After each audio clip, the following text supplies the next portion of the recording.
Welcome now to week 7 in our nonfiction workshop. Hope you're enjoying yourself. Throughout this course, I've been asking you to sort of avoid putting yourself in stories. We've done it a little bit, but the challenge is sort of keep yourself out of the story. See if you can tell it without putting yourself in it. Now in this story, we're going to reverse that and put yourself in the story. So this will be a story about you.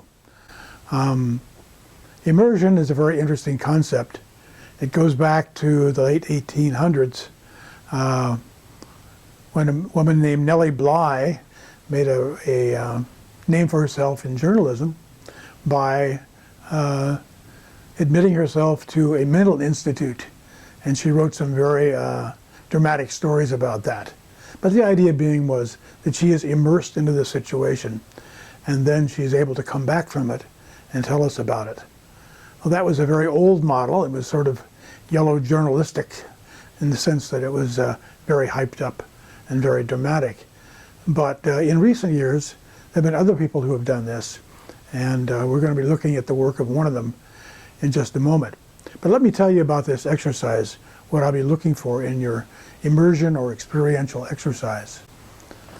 First of all, what I'd like you to do is to essentially describe an event from the inside out. Something happens, you're involved in it, and it affects you.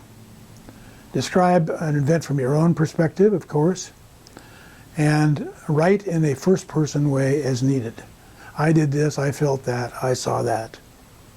Write about experience that's interesting and one where you learn something, and that'll make it very interesting. Something happened to you or you were involved in it, and it maybe gave you a new insight into life or to a process, or to your future, or to the situation you're in, or to the school you're in, or the classes you've been in, anything like that. It could be epiphany, or it could just be a surprise.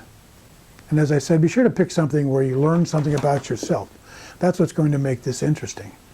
The example we're going to use for this is some writing by Ted Conover.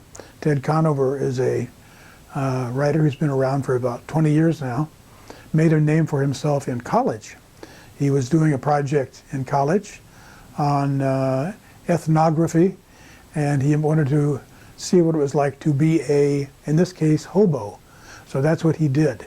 He took a year or at least a semester off from school, went off and rode the rails, as they say, in the West, and spent time meeting hobos and people who were riding on trains, and then writing about that.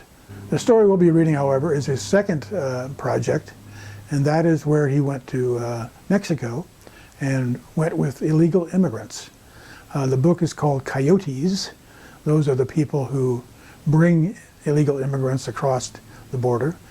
But one chapter of it is Phoenix to Florida at 25 miles per hour. What he does is he travels with a bunch of illegal immigrants seeking work in the United States. They come up from Texas and then drive across the southern United States and go to Florida and find jobs there. It's pretty timely now when you think about it with all the things going on. Who is this guy, Ted Conover? Well, he, as I said, wrote a book called Rolling Nowhere, Riding the Rails with America's Hobos. That was his first one back in 1984. He wrote this Coyotes book, which we're going to be taking a little piece of. He wrote a book called Whiteout, Lost in Aspen. And in that book, what he did was got jobs in Aspen, a very rich community, and found out what it was like to be poor in a rich community and see what he would learn from that. And then one of his more powerful books was New Jack, where he in fact got a job as a prison guard at Sing Sing prison in New York and worked there for a period of time, and then wrote about that experience. So these are really serious immersion pieces. So Ted Conover. He also wrote a book about this whole process called, appropriately, Immersion. And that's listed in your list of books about writing. So you might want to check that out if you want to. So this is our next project, and it's about experiential events or immersion. And so you're able to write about something that happened to you. Pick something that's interesting in your life. I'm sure there's been something. And tell us about it. And use these techniques that we've been learning to tell your story.